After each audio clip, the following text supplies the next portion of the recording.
Hello and welcome to Family Fun and Lifestyle, the channel and podcast where we talk about everything family and home.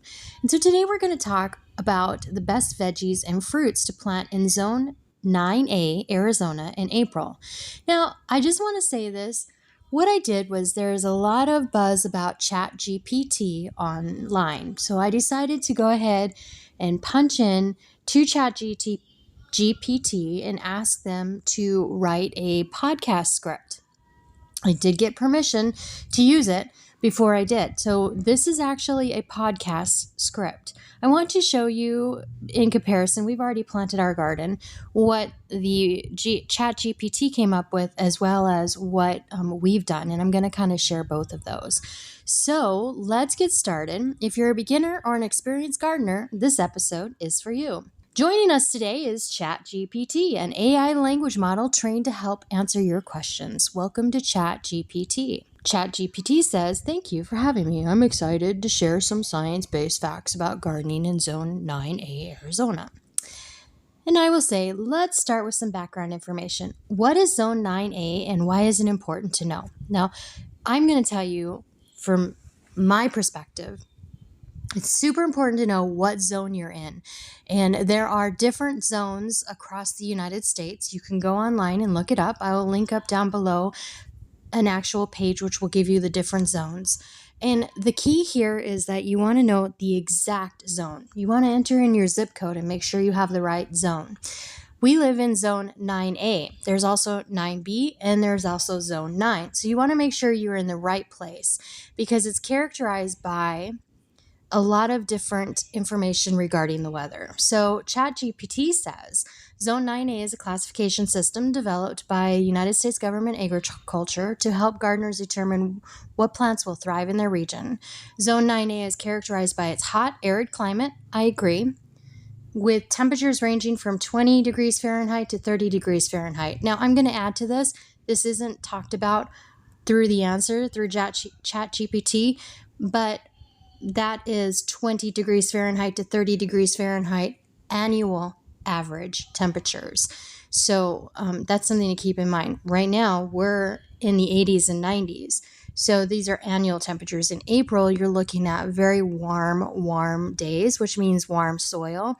And you definitely want to plant for that and prepare for that. And remember, most of your plants will take 75 to 90 plus days to produce actual harvest. And this, again, is me talking, not ChatGPT. I just wanted to point that out. That was not necessarily added into the script. So always do your own research. And even with me giving you information, I don't know everything as well. So always do your own research over and above what you hear on this podcast. ChatGPT continues to say, it is climate and soil conditions of the area and is important to know that your zone because it helps you to choose the plants that can tolerate that climate and soil conditions of your area. So it's what they take into consideration when they're creating the zones that you're in. I will tell you this. I've gone to stores here locally in our area. This is me again talking, Jamie. And I've gone to stores locally in our area, and I've found plants that say different zones that don't even include Zone 9. So you really want to make sure that you are looking at the zone, you know your zone, and you also want to make sure that you are buying plants that are plant friendly to your zone. Nothing worse than planting something, watering it, nurturing it all year, and it doesn't produce much of anything because it's not part of your zone. Or one very hot day completely destroys it and the plant is no good anymore. We've had that happen, so it's important that you know your zone. The script goes on to say that what ChatGPT said was very informative. Yes, there could have been more. I will say ChatGPT had some information, some very basic information, but there's a lot more information that could have been shared. The next question is, so what are the best vegetables to plant in Zone 9A, Arizona in April? All right, so ChatGPT comes up with the answer that April is a great time to start planting warm season vegetables in Zone 9A, Arizona. Some of the best vegetables to plant include tomatoes, peppers, squash, beans, cucumbers, eggplants. These vegetables need warm soil and air temperature to thrive, and April is typically when the last frost has passed in Zone 9. Okay, so this is all important. We have planted tomatoes, peppers, squash, beans, cucumbers, eggplants. We've also planted horseradish and asparagus. We've also planted garlic, green onions. We have carrots. We have our beet harvest from the winter, which is still growing right now. So it is very important to know what you're planting and where you're planting. Do your research and look at more than just the few that are listed on different websites. Really do your research. On top of that, it's also important to know when you're planting your actual garden that you want to make sure that you're planting per the best ones that will thrive in your area. Again, Zone 9A has great success with Armenian cucumbers, but not some of the other cucumber lines. So you want to make sure you know the exact breed of cucumber or the exact breed of eggplant. Black Beauty is very good here. You want to know the exact breed of what kind of plant that you're planting to make sure that you're doing really well. We planted Brandywine pink tomatoes. We also planted Roma tomatoes, peppers. You just want to know which breed of plant does the best in your area, and that requires some research. The answer that we got from ChatGPT, again, very surface level. You have to dig a lot deeper to get the answers, and you still want to go elsewhere to get that information because it's just not complete. I will share a complete list of what we planted in our garden this year in the video description box below. I also asked ChatGPT what are some of the best fruits that we can grow in Zone 9 Arizona this time in April. ChatGPT answers back, absolutely. Some of the best fruits to grow in Zone 9A Arizona include citrus, figs, and grapes. These fruits are well adapted to the hot, dry climate and can be grown in containers or in the ground. Citrus trees are particularly popular in Arizona, with varieties like oranges, lemons, grapefruit being commonly grown. Okay, here's where I'll go into what we planted. We planted dewberry, which is actually a Zone 9 plant that can be put into either a pot or you can put it into the ground. Just understand that when you're planting dewberry or blackberries, that they're going to shoot up new every year if you plant them into the ground. So if you want to maintain a certain size, you want to leave them in the pot. Otherwise, you want to make sure you have a good space to grow them because they will expand as you grow them. We also planted raspberries. We don't think these raspberries are going to do very well. They did say Zone 9, but it doesn't seem like the raspberries are going to be very effective. On top of that, we did take some grapefruit seeds from a grapefruit plant that is actually a tree that's been growing here in Arizona. We are sprouting those, and make sure you check that out on the channel because I'll have a video up next week with the sprouts to show you how well it did and how you go about sprouting grapefruit seeds. So we did sprout that from an actual grapefruit that was grown here in Arizona, so it should be very successful. Rio Red is a very good dwarf plant for grapefruits. We did not decide to go that route. We went with a very large plant. As well, we got a peach tree in the ground, and we got a pear tree. Now, the pear tree is said to do very well here in Arizona. The peach tree may or may not be successful. So we have those in the ground. We also have a fig tree from last year, and that has grown at least 4 inches from last year. So it has definitely grown a lot this year, and it will produce a lot. It produced a good amount of fruit last year. So and on top of that, we have strawberries.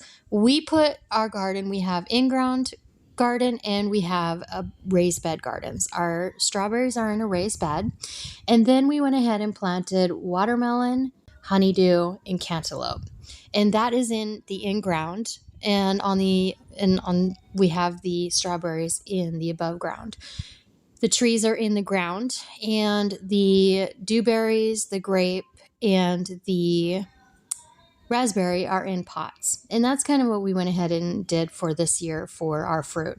Now, last year we didn't grow a lot of fruit, so we're looking forward to seeing success with our fruit this year, and we'll keep you posted, but we don't know how well they're going to do. We do know what we have researched, and it looks like these are good to go here. We'll let you know on the channel and keep you posted here on the podcast. So be sure that you're subscribed to both the channel and the podcast to get more great information for anything to do with home or family. Now, I did go ahead and ask ChatGPT if there's some additional tips for planting and maintaining these vegetables and fruit in Zone 9A, Arizona.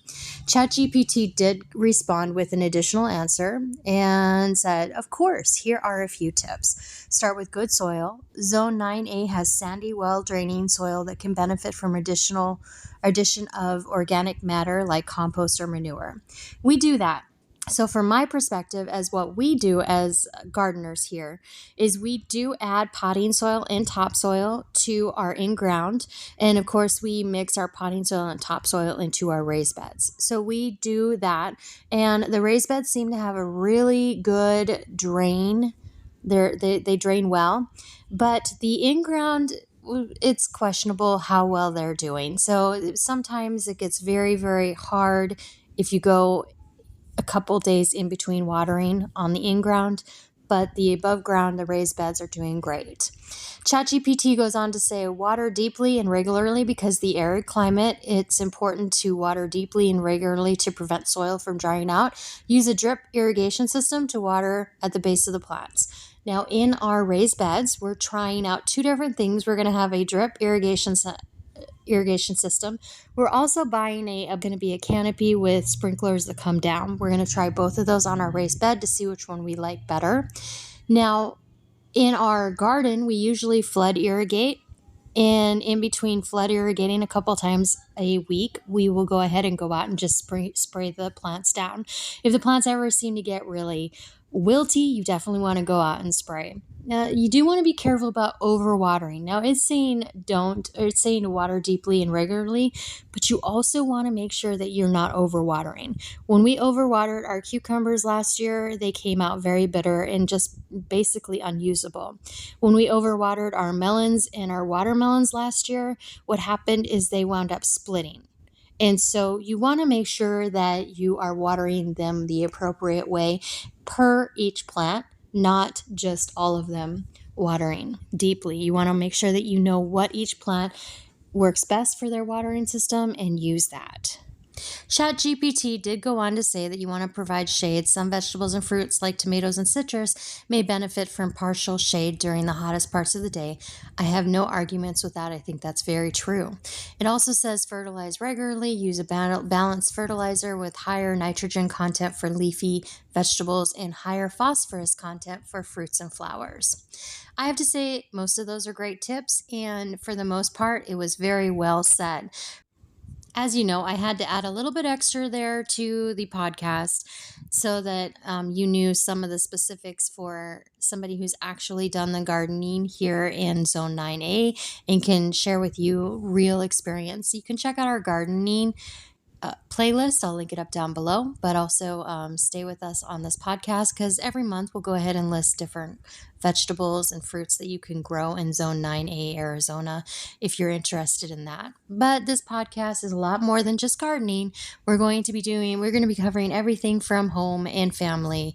So definitely join us on this journey as we share with you tips and tricks and different things that come up as we continue our journey on creating a happy and healthy, balanced family and life. So I did ask ChatGPT if there were places where our listeners can find more information about gardening in Zone 9A, Arizona. ChatGPT answered with the question, the University of Arizona Cooperative Extension has a wealth of information about gardening in Arizona, including tips for specific regions and crops. Additionally, local gardening clubs and nurseries can provide valuable information and advice and resources in gardening in your area. I absolutely agree with everything there. And that is, well, Arizona has for Arizona. I'm sure there's some universities in your area that might be helpful. And I will say that there are definitely reach out to gardening clubs in your areas or nurseries because they have the experience of growing these plants here in this area, in your area, and they really will add valuable advice and resources. Thank you, ChatGPT, for sharing your knowledge and expertise about gardening in Zone 9, Arizona. Our listeners will surely benefit from this information.